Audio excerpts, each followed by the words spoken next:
भारत में हर साल लाखों युवा प्रतियोगी परीक्षाओं और सरकारी नौकरियों के सपनों के साथ अपने घरों से निकलता है। कोई छोटे गांव से आता है, कोई कस्बे से तो कोई शहर से। इन सपनों के साथ होती है परिवार की उम्मीदें, आर्थिक चुनौतियां, लगातार मेहनत, असफलताओं का डर और एक बेहतर भविष्य की तलाश।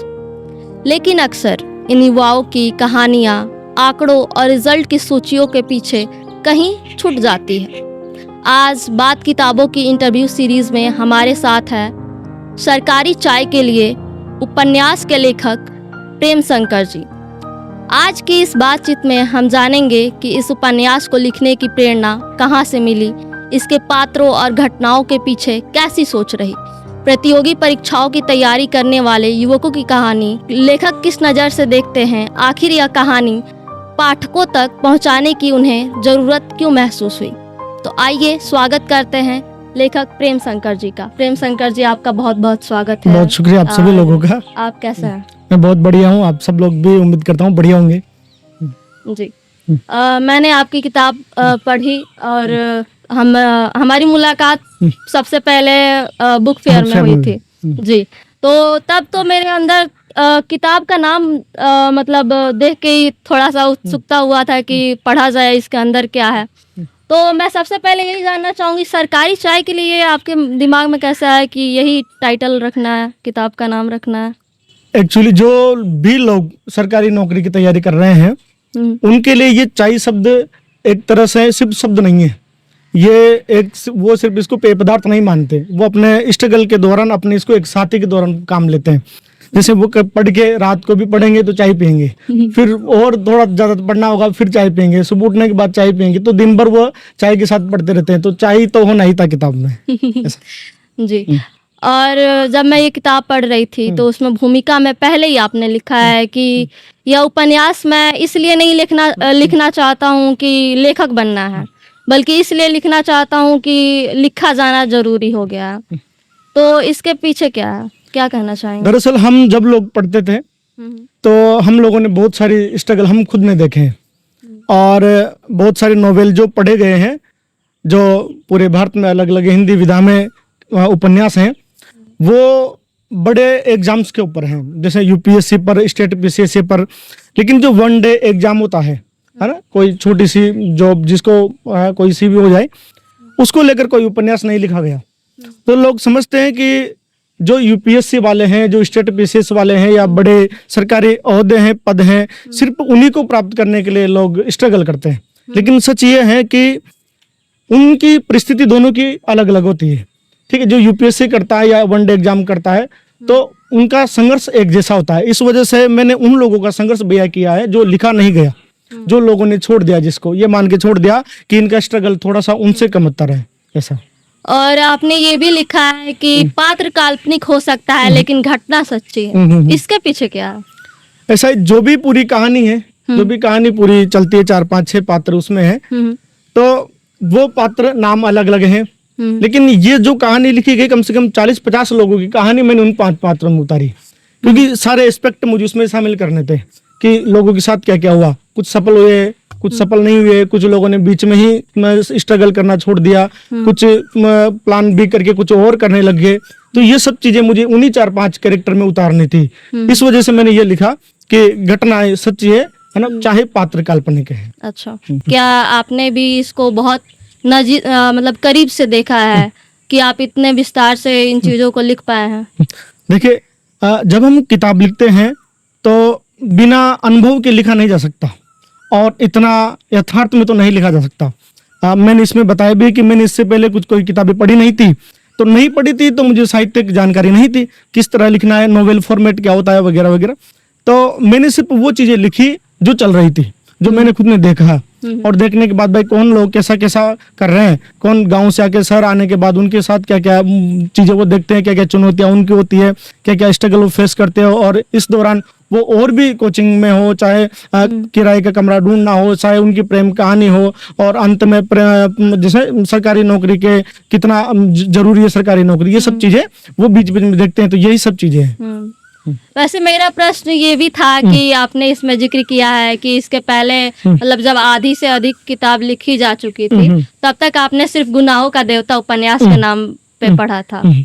तो लेकिन जब किताब में आगे पढ़ते हैं तो उसमें जयशंकर प्रसाद के कुछ कविताओं को कोट किया गया है, रामधारी सिंह दिनकर का जिक्र हुआ है और साथ ही साथ प्रेमचंद का भी जिक्र हुआ है। तो इसमें क्या सही कि किताब तो गुनाहों को देवता ही पढ़ी थी, अभी तो बहुत सारी किताबें अब मैंने उसके बाद पढ़ ली, लेकिन तब तक तो सिर्फ जहाँ जहाँ जो चीजें अच्छी लगती थी उनको मैं पहले से पसंद करता था। मतलब कविताओं को आप हाँ, कविताओं को, या फिर आजकल सोशल मीडिया हो गया, फेसबुक में हम उस दौरान फेसबुक बहुत चलता था। अभी जो इंस्टाग्राम का दौर है, जब हम स्टार्टिंग में चलाते थे तो फेसबुक का ही दौर ज्यादा हुआ करता था। तो फेसबुक से सारी चीजें सीखी है, धीरे धीरे आर्टिकल्स उसमें लिखे पढ़े, उसमें कविताएं उसमें पढ़ी हमने। तो जो जो चीजें पसंद आई, कुछ तो बहुत सारी चीजें हमें याद होगी। तो जो जो चीजें हम लोग उस दौरान, जैसे एक बार मैं एग्जाम देने जा रहा था तो पूरे रास्ते में ये लाइन दोहराते जा रहा था, पथ क्या पति कुशलता क्या, जिस पथ पर बिखरे सूल ना हो, नाविक की देर परीक्षा क्या, यदि धारा है प्रतिकूल ना हो। तो खुद को कॉन्फिडेंस दिलाने के लिए ऐसी चीजें याद करना जरूरी हो जाता था एक टाइम पर ऐसा। तो उस वजह से मैंने उस पर वो कोट करा। वैसे मैंने जब ये किताब पढ़ा, ये लाइन मुझे बड़ा छू गया कि सच में वाकई बहुत अच्छी लाइन है जयशंकर प्रसाद जी की। और मैं ये भी जानना चाहूंगी कि ये किताब आखिर कब लिखना आपने शुरू किया, कब ये पूरा हुआ और इसके पीछे क्या था? इसको लिखने में करीब 1 साल मुझे लगा। अच्छा। और स्टार्टिंग में जब लिखने लगा था तो यूं ही लिखने लगा था, मुझे नहीं मालूम था इसको अपन को किताब फॉर्मेट में लाना है। तो धीरे धीरे लिखता गया, फिर मुझे लगा कि ये किताब फॉर्मेट में आ जाएगी। और उसी दौरान मैं इंस्टाग्राम पे, सोशल मीडिया पे, इनके माध्यम से बहुत सारी किताबों, प्रकाशकों से जुड़ा, लेखकों से जुड़ा। तो मैं देखता रहता था भी इनकी किताबें से, इनकी किताबें से, किताबों की विधा, ये सब चीजें होती है। तो धीरे धीरे मुझे लगा कि किताब फॉर्मेट में आ सकती है। और फिर मैंने इसको पूरा ही मतलब एक न एक दिन लिखते 7, 8, 10 महीनों में इसको मैंने खत्म कर दिया। खत्म करने के बाद प्रकाशकों की तलाश भी बहुत बड़ी चुनौती होती है, तो वो तलाश करी और मुझे प्रकाशक मिले। बाद में बहुत सारे इसमें चेंजेस किए गए जो जरूरी थे। और अभी भी मुझे लगता है कि किताब में बहुत सारी चीजें छूट गई जो सभी को लगती है। मतलब आपने पूरी उपन्यास लिखने के बाद भी उसमें कुछ चेंजेस किए प्रकाशित होने से पहले? जो भी उपन्यास हम लिख देते हैं उसमें परिवर्तन करना बन जाता है एक समय पे। हमें लगता है कि जो हमने लिखा है उसमें थोड़ा सा और सुधार होना चाहिए। और धीरे धीरे और चीजें जो लिखने के दौरान और चीजें सीखते गए तो फिर और नई चीजें इसमें करते गए। अब थोड़ा सा किताब के अंदर चलते हैं, तो मैं सारे किरदारों के बारे में बात करूंगी। मैं कोई भी किरदार इसलिए नहीं छोड़ूंगी क्योंकि मुझे भी ये लगता है कि हम खास करके उन लोगों को ज्यादा प्रायोरिटी दे देते हैं जो सफल हो चुके हैं, लेकिन हम उन्हें भूल जाते हैं जो प्रयास तो करते हैं लेकिन कहीं ना कहीं वो सफल नहीं हो पाते हैं। तो सबसे पहले तो इसमें जिनको एक मुख्य किरदार के रूप में पेश किया गया है उनसे शुरू करते हैं। तो अटल के बारे में आप कुछ बताइए। अटल ग्रामीण परिवेश से निकला हुआ है, निम्न मध्यम वर्ग अपन उसको मान सकते हैं। और उनका बैकग्राउंड ऐसा था कि वो आर्थिक परिस्थिति से जूझ रहे थे, घर में विपरीत परिस्थितियां चल रही थी, फिर भी उसके माता पिता उसको शहर भेजते हैं। तो एक तरह से बहुत बड़ी बात हो जाती है। अभी बड़े बड़े शहरों में ये इतनी बड़ी बात नहीं होती, लेकिन गांव में अभी भी है कि लोग जिनकी आर्थिक परिस्थितियां विपरीत हैं फिर भी वो अपने बच्चों को अगर शहर पढ़ाने भेजते हैं तो बहुत बड़ी बात हो जाती है। और खास तौर पर अगर महिलाओं को, लड़कियों को भेज रहे हैं तो बहुत बड़ी बात है।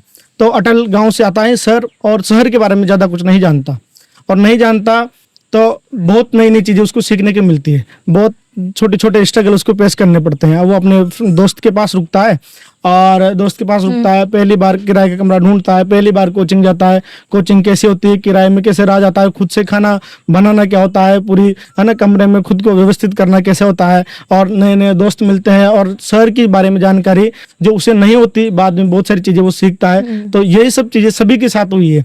तो अटल एक वास्तविक सब अपने आप में एक अटल है, और सब लोगों की कहानी मैंने उस अटल के माध्यम से लिखी है।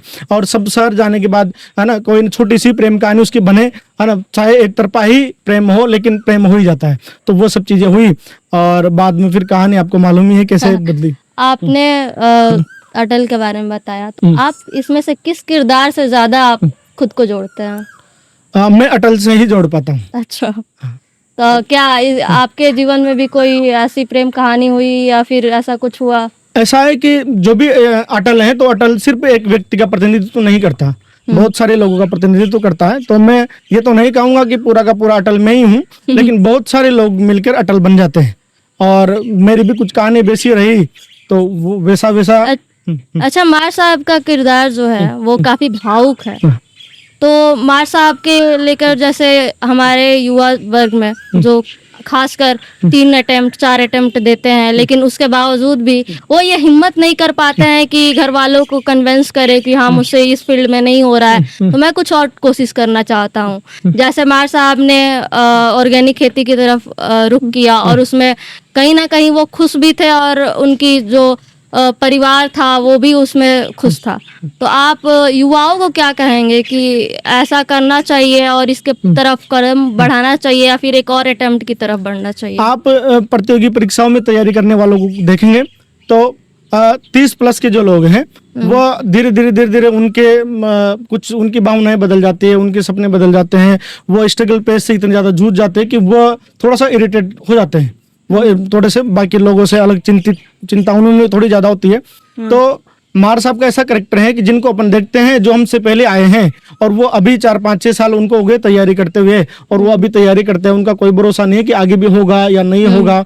और उस मार साहब के कैरेक्टर को लाने का उद्देश्य यही था कि वो लोग जो बहुत दिनों से सरकारी नौकरी के पीछे पड़े हुए हैं या उसकी तैयारी कर रहे हैं, लेकिन पता वो नहीं हो रही, परिस्थितियां विपरीत जा रही हैं उनके, तो जरूरी नहीं कि सरकारी नौकरी में आप कुछ और भी कर सकते हैं जैसा मार साहब ने किया। लेकिन कई बार ऐसा होता है कि पेरेंट्स नहीं समझ पाते हैं, पेरेंट्स को कन्विंस करना बहुत मुश्किल होता है। अब मैं अपनी बात बताऊं तो मैं 3 साल से यहीं पे हूं, लेकिन मैं ये कन्विंस नहीं कर पा रही हूं कि नहीं मुझसे इस फील्ड में नहीं हो रहा है, मुझे कुछ और कोशिश करना है। तो इसके लिए आप क्या करना चाहेंगे? क्या पेरेंट्स को भी इसको लेके मतलब जागरूक होना चाहिए, उनका सपोर्ट करना चाहिए, या फिर आप युवाओं को कैसे बोलेंगे कि कैसे कन्विंस किया जाए पेरेंट्स को? मुझे लगता है कोई भी है वो अपने आप को जानता है। अगर मैं पढ़ता हूँ तो मुझे मालूम रहेगा कि मैं किस स्तर से तैयारी कर रहा हूँ, और अगर आप खुद के प्रति ईमानदार है तो अपने लिए सही रास्ता चुन सकते हैं। तो अगर आपसे नहीं हो पा रहा है तो आप अपने परिवार को जिनसे भी आप जो भी आपसे उम्मीदें लेके बैठे उनसे आपको पहले कह दो भाई मुझसे नहीं हो पाएगा, आप कितना भी कर लो, है ना। और आप अगर खुद ही ईमानदार नहीं है खुद के प्रति, और जो काम आप पे सौंपा गया है आपने खुद ने झेला है, जो बोझ आपने उठा रखा है, आप उसके लिए उतना मेहनत नहीं कर रहे जितना वो मांगता है, तो फिर खुद के साथ आप ईमानदारी से नहीं पेश आ रहे। और दूसरी बात, जो पेरेंट्स हैं, परिवार वाले हैं, उनको देखना चाहिए कि परिस्थितियां कैसी है। ठीक है, आजकल किस तरह की चीजें चल रही हैं, जो प्रतियोगी परीक्षा की तैयारी है उसमें 10 लाख फॉर्म भरते हैं, 20 लाख फॉर्म भरते हैं, 30 लाख फॉर्म भर रहे हैं, और वैकेंसीज होती है 5,000 की, 4,000 की, 1,000 की।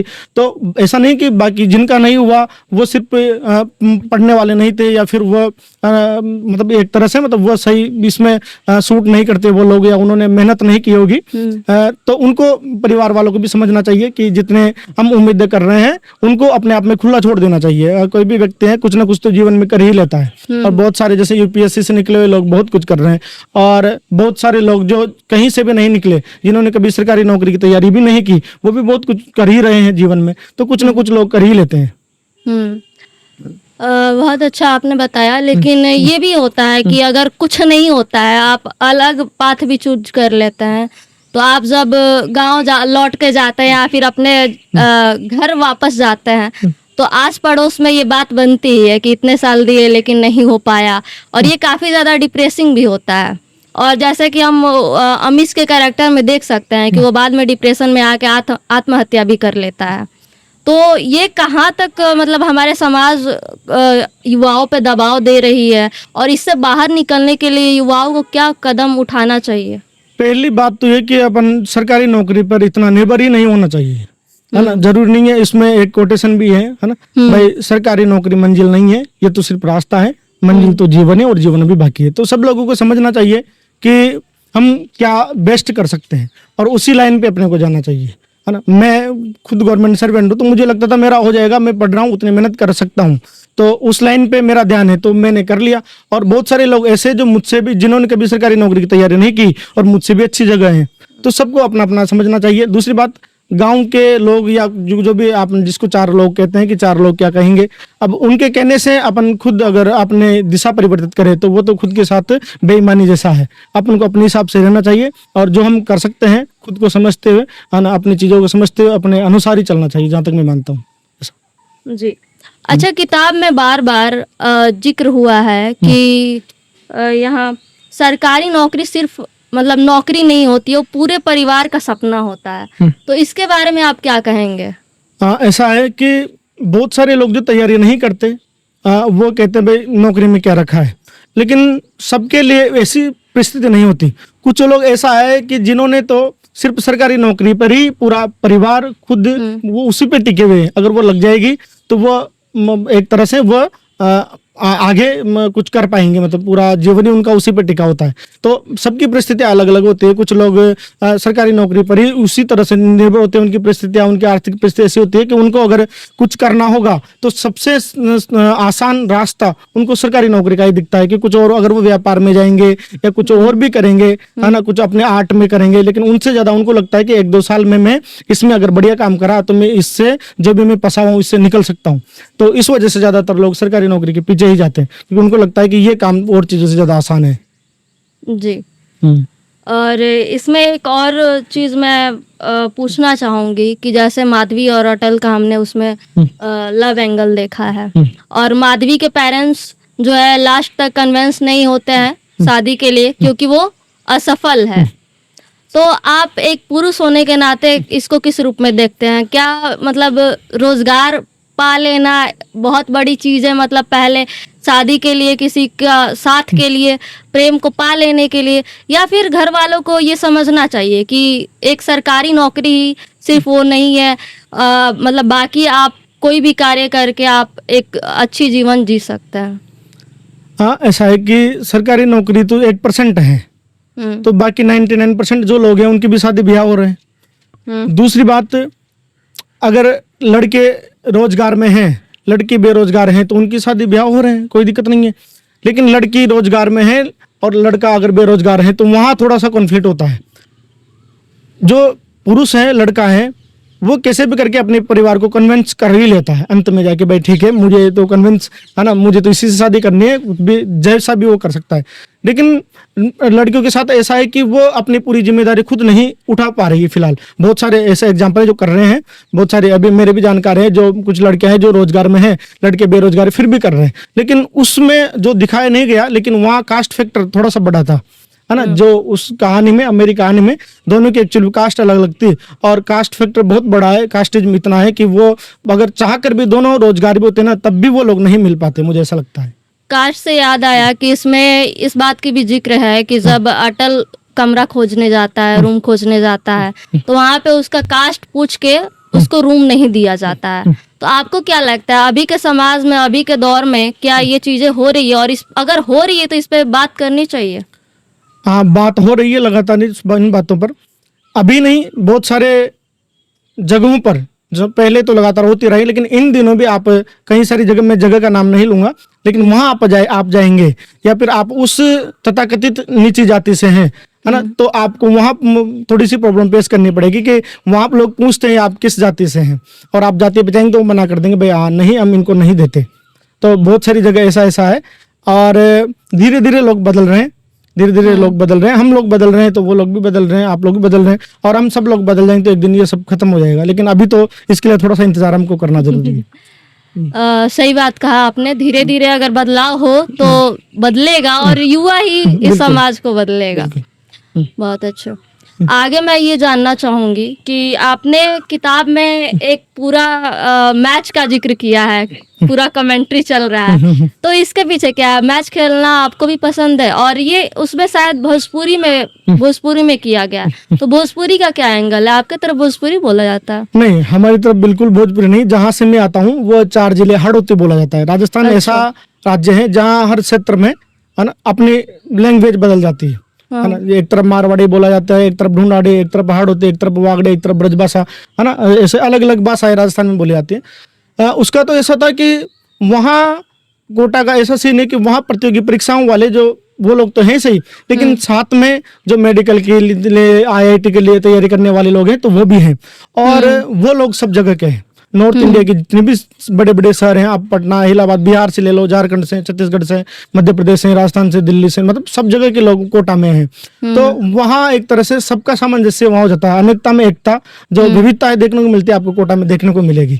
तो वहाँ ऐसे लोग भी रहा करते हैं जिनकी अपनी अपनी भाषा हुआ करती थी। इस वजह से ऐसे लोग हमें मिले और उन्हीं के वजह से इसको ऐसा कर लिख पाया, क्योंकि जो जिनकी वो भोजपुरी टाइप, कानपुरी टाइप भाषा है, उनका एक कैरेक्टर है उसमें, कानपुरिया करके, है ना, वो ये भाषा बोलता है और वो बाहर का है, इस वजह से वो डाला गया है। और ये तो डालना क्या जरूरी आपको है। भोजपुरी बोलनी आती है? नहीं, मुझे बिल्कुल भी नहीं आती। ये चीजें मैंने सीखी नहीं, एक्चुअली में दूसरों से इसमें प्रयोग करवाया और ये प्रयोग करना जरूरी हो गया था, क्योंकि जो कैरेक्टर है उसी को वैसा का वैसा लाना था।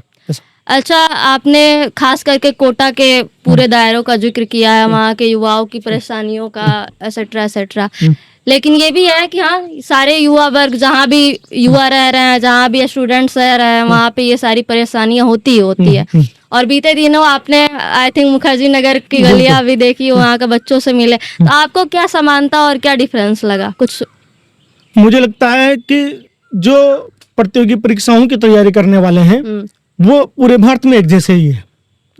वैसे ही किराए से रह रहे लोग, वैसे ही गांव में आके शहर में बसे हैं लोग, वैसे ही वो सब लोग चाय पीने बाहर थोड़ी में जाते हैं, वैसे ही मित्र मंडली बनते हैं, वैसा ही उनके प्रेम प्रसंग चलते हैं। तो मुझे लगता है ये जो किताब थी मेरी सरकारी चाय के लिए, इसमें मैंने सिर्फ कहा था कि ये किताब सिर्फ मुखर्जी नगर में आपको नहीं घुमाएगी, बल्कि देश भर के अलग अलग छोटे बड़े शहरों में आपको घुमाएगी। तो कोटा एक प्रतीकात्मक रूप से मैंने रखा जहां मैं रहा, लेकिन पढ़ते वक्त किसी की भी ये शिकायत नहीं आई कि ये कोटा पर बेस्ड है। उनको ऐसा लगा कोई इलाहाबाद का भी है तो वो बताता है, रात के 3 बजे मुझे मैसेज करता है कि मैं इसको पढ़ के रो रहा हूँ या रो रही हूँ और ये मेरे ही जीवन पर आधारित है। मुझे ऐसा लगा मैं ही अटल हूँ, मैं ही मार साहब हूँ, मैं ही ये कैरेक्टर हूँ, ऐसा लोग मुझे बताते हैं। रोज मुझे 4, 5, 10 मैसेज ऐसे आते ही हैं जो रात के 2 बजे आएंगे, 3 बजे आएंगे, क्योंकि वो लोग 10 बजे किताब लेके बैठते हैं तो 2-3 बजे पढ़ पाते हैं, तो वो 3 बजे मुझे तो फोन करेंगे, मैसेज करेंगे, मेल करेंगे, व्हाट्सएप पे करेंगे। और एक तरह से मुझे लगता है कि अगर ऐसे मैसेज मुझे आते हैं तो मुझे लगता है कि है ना, ये मेरा लिखना यही सफल हो गया है ना। बहुत सारे लोग मुझसे कहते हैं आपको ये इस पे अवार्ड मिलना चाहिए, अवार्ड मिलना चाहिए, लेकिन मैं उनसे कहता हूं कि आप लोगों ने अगर इस तरह के दर्द भरे मैसेज, अपनी कहानी मुझे बताई, बहुत सारे लोग सच भी बताते हैं। एक ने मुझे मैसेज करा कि मेरी जो प्रेमिका थी उसका नाम भी माधवी था और वो मैं बेरोजगार रहा, वो भी रोजगार लग गई थी, बाद में हम दोनों की शादी नहीं हो पाई। तो मुझे लगा कि ये मेरी ही कहानी है। तो ऐसे जो 5-6 कैरेक्टर हैं, हर किसी का जीवन उन 5-6 कैरेक्टर में समाहित तो हो ही जाता है। वैसे सबसे खास कोई इंटरेस्टिंग आपको आपकी किताब के बारे में बताया हो आपके पढ़ने वाले पाठक, जो आपको याद हो कि मुझे किताब कैसे अच्छा लगा? या मुझे रोज ही अभी मैं आ रहा था, रास्ते में ही मुझे एक मैसेज आया, मेरे फोन में पड़ा हुआ है, बहुत लंबा सा मैसेज है। तो बहुत लंबे लंबे मैसेज लोग भेजते हैं, मुझे पढ़कर ही भाई मैं भी मेरी किताब को बार बार पढ़ता रहता हूँ। तो भाई इन लोगों को इतना अच्छा, मुझे लिखते समय इतना मालूम नहीं था लोगों को इतनी पसंद आएगी या खुद से इतना रिलेट करेंगे। बाद में लोग जब से ये पब्लिश हुई तब से मुझे रोज मैसेज आना शुरू हुआ, तो मुझे लगा मैंने कुछ तो बड़ा लिख दिया भाई, है ना। और मुझे पसंद आता है बहुत, एक का तो नहीं बता पाऊंगा क्योंकि बहुत सारे लोग मुझे बहुत बड़े बड़े मैसेज करते हैं और वो बताते हैं कि है ना, हम लोग भी ऐसे ही थे, हम अपने शहर में इस तरह रहे, या कोटा में रहे, जयपुर में रहे, भोपाल में रहे, इंदौर में रहे, दिल्ली में रहे, इलाहाबाद में रहे, पटना में रहे, या बनारस में रहे। तो वो लोग अपनी कहानी मुझसे शेयर कर देते हैं। इसके कहने के बाद भाई ये हम लोग भी ऐसे चाय पीने जाते थे, एक बार क्या हुआ, मेरे पास पैसे नहीं थे, दोस्त के पास भी नहीं थे, है ना, हम चाय पीने गए तो वहाँ फिर हमारा झगड़ा हो गया, पैसे कौन देगा। तो ये बात भी हो जाती है। और बहुत सारे लोग ये भी, जैसे उसमें बताया कि अटल और माधवी दोनों कहीं रेस्टोरेंट में कुछ खाने पीने जाते हैं, तो लोग बताते कि हमारे साथ वैसा ही था, मेरी भी गर्लफ्रेंड थी, वो हम साथ में कहीं गए तो मुझे नहीं मालूम था किसको कैसे खाना है ना, किसी को चम्मच से खाना है या हाथ से खाना है, उसको देख देख के खा रहा था, वो पहले खाएगी फिर मैं इसको बाद में खाऊंगा, एक तो मान लो मैं पहले उठा लूं, पता नहीं इसको कैसे खाना है। तो ऐसे बहुत सारे लोग मुझे बताते हैं अपनी अपनी चीजें और मुझे पसंद भी आता है, क्योंकि ज्यादातर लोग ऐसे ही है जैसे हम हैं। हाँ बिल्कुल, मतलब डिटेल में और वास्तविक चीजें लिखी गई है, इसीलिए शायद पाठक भी बहुत ज्यादा कनेक्ट कर पा रहे हैं। तो मैं ये जानना चाहूंगी कि अगली किताब आपका क्या युवा वर्ग के लिए होगा, स्टूडेंट्स के लिए होगा, या फिर कुछ अलग लिखना चाहिए? कि मैं अपने लेखन के साथ एक्सपेरिमेंट कर रहा हूँ। एक्चुअली में जब मैंने पहली किताब लिखी थी तब तो मैं लेखक नहीं था, तो मुझे लगता है मैं धीरे धीरे बन रहा हूँ। तो मैं फिलहाल तो मैंने एक एक्सपेरिमेंट करा है ना, जो लव स्टोरी है वो आ रही है, उसके बाद फिर से मैं अपने ट्रैक पर लौट रहा हूँ। जो तीसरी कहानी है वापस युवाओं पर ही है। अच्छा, तो अभी आप किसी किताब पे हाँ काम कर रहा हूँ, काम वो कर आधी लिखी जा चुकी है, आधी लिख रहा हूँ। जी, ठीक है। और अभी मैं किताब की एक सबसे मुझे जो छू गई लाइन, वो मैं आपको कोट करती हूँ। एक बेटा जब टूटता है तो सबसे पहले अपनी माँ की गोद ढूंढता है और माँ तब दुनिया की सबसे मजबूत दीवार बन जाती है। ये लाइन पढ़कर मुझे बहुत अच्छा लगा और मैं चूंकि बेटा ही नहीं बेटी भी इससे कनेक्ट कर पाएगी, तो आपके लिए क्या इसके पीछे है?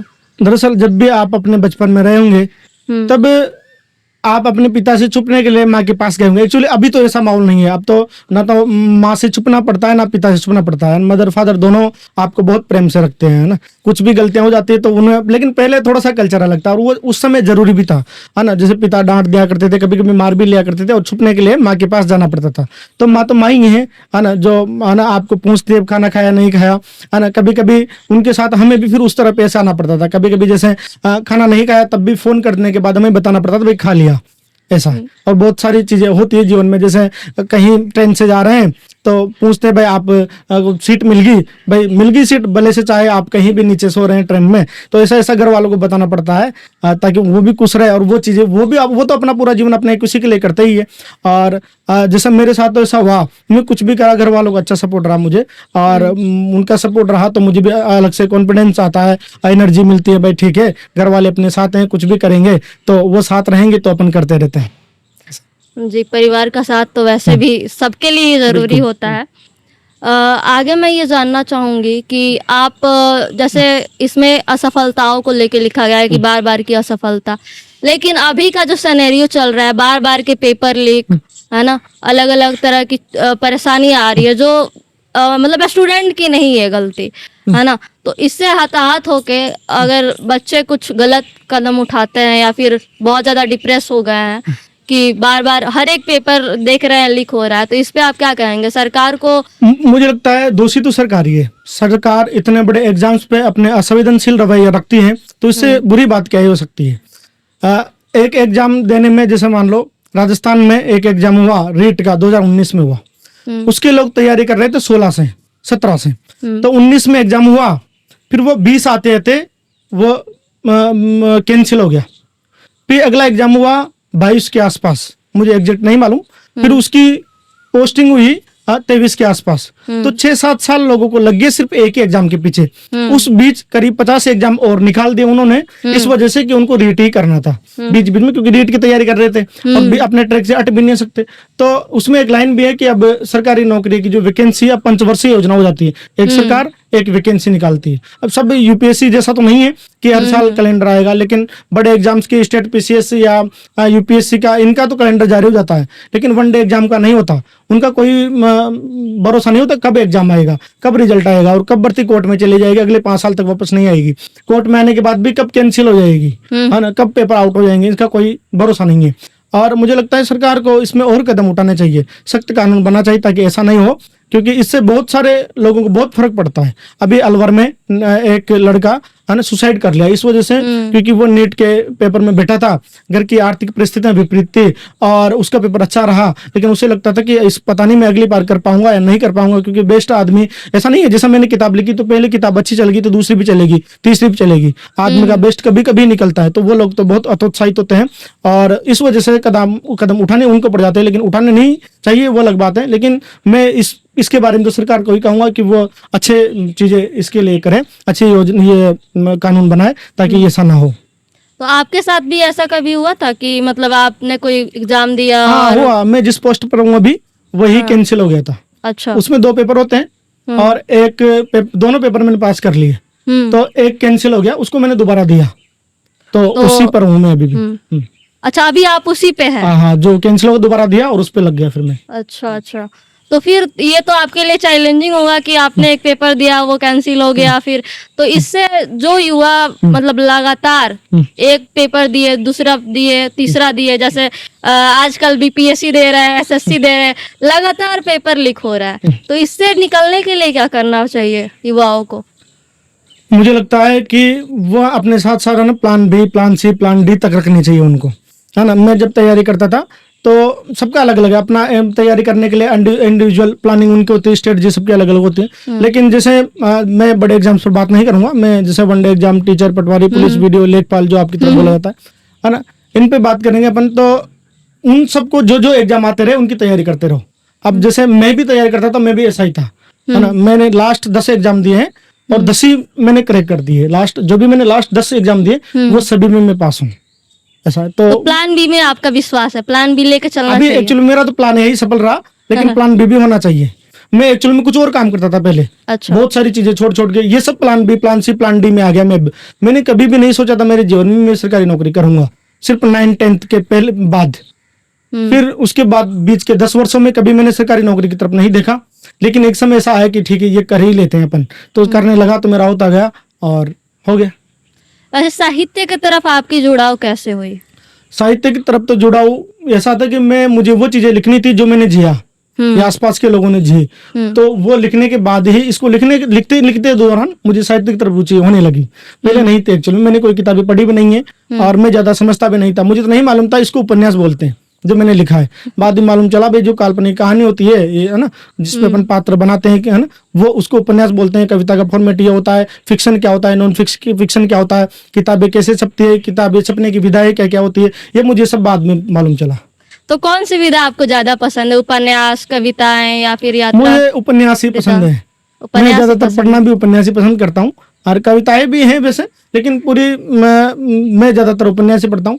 पढ़ने अभी फिलहाल तो मैं सब चीजें पढ़ रहा हूँ, थोड़ी। कोई आपकी अब तक की फेवरेट उपन्यास? मुझे लगता है चित्रलेखा, गुनाहों का देवता, दोनों ही मुझे पसंद है। जी हाँ। ऐसे गुनाहों का देवता वो काफी फेमस रहा है, लेकिन चित्रलेखा भी उसी के दायरे में आता है। और अभी आजकल मैं कसब पढ़ रहा हूँ, तो उसमें मजा आ रहा है पढ़ने में। बहुत सारी अलग अलग तरह की चीजें पढ़ता हूँ मैं, है ना। एक बार प्रेम कहानी पढ़ ली तो दूसरी बार कुछ और पढ़ूंगा। कुछ नॉन फिक्शन किताबें भी है मेरे पास, उनको पढ़ रहा हूँ, ऐसा। नॉन फिक्शन में कुछ बताइए। लक्ष्मण यादव की किताबें पढ़ी है मैंने, है ना। और भी कास्टिज्म पे जो किताबें थी वो पढ़ी है ना, फेमिनिज्म में पढ़ी है, ऐसा। पर पुरानी किताबें होगी, मैं नाम तो नहीं रिकॉल कर पाऊंगा। तो आपको क्या लगता है फ्री ओपन बुक लाइब्रेरी जैसी संस्थाएं अभी मतलब वर्तमान के समय में जहाँ पे बच्चे डिस्ट्रैक्टेड है, ज्यादा से ज्यादा सोशल मीडिया पे टाइम दे रहे हैं, ये कितना जरूरी है समाज के लिए? मैं एक दिन सोशल मीडिया पे देख रहा था, मुझे तो बहुत अच्छा लगा ये देख के, है ना। ये जो फ्री ओपन बुक लाइब्रेरी आप लोगों ने चलाई है, बुक हैंड कैंपेन जो है आपका, एक तरह से मुझे लगता है कि जिस दौर से अपन गुजर रहे हैं, लोगों को साहित्य की तरफ लौटना चाहिए। और साहित्य की तरफ लौटने में बीएचसी का जो छोटा सा कदम है, एक दिन धीरे धीरे बहुत बड़ा हो जाएगा। हम लोगों की शुभकामनाएं आप लोगों के साथ, हम आपके साथ है, आप हमारे साथ है, धीरे धीरे साथ साथ आगे बढ़ेंगे। जी धन्यवाद प्रेम शंकर जी, आपने अपना समय दिया। चलो, मुझे बहुत बढ़िया लगा आप इस सब लोगों के बातचीत साथ। से उम्मीद है कि हमारे दर्शकों और पाठकों को काफी कुछ जानने को मौका मिलेगा सरकारी चाय के लिए उपन्यास के बारे में भी, और उनको एक मार्गदर्शन भी मिलेगा कि अगर वो बार बार असफल हो रहा है, बिल्कुल, ये कहानी तो मेरे उनको को क्या इसको मैं खुद ही बार बार पढ़ता हूँ। मुझे ऐसा लगता है कि मुझे भी पढ़नी चाहिए बार बार। तो 100-200 बार मैं खुद ही पढ़ चुका हूँ। कभी भी सफर से होता हूँ तो मैं खुद ही अपनी किताब उठा के वापस पढ़ने लग जाता हूँ कहीं से भी। जी वैसे हमें आपकी अगली जो भी किताब आएगी उसकी पहले से इंतजार रहेगी, और हम बिल्कुल चाहेंगे कि आप अगर तीसरी किताब अपनी लिखे तो इससे जुड़ा जरूर लिखे। बिल्कुल बिल्कुल, मैं वापस अपने ट्रैक पर लौट रहा हूँ और युवाओं के लिए मैं अपनी लेखनी समर्पित करना चाहता हूँ और उन्हीं के लिए मैं लिखना चाहता हूँ आगे भी। जी धन्यवाद। Thank you. तो मेरा नाम है सपना और आप देख रहे थे बीएससी इंडिया की इंटरव्यू सीरीज बात किताबों की में प्रेम शंकर जी को।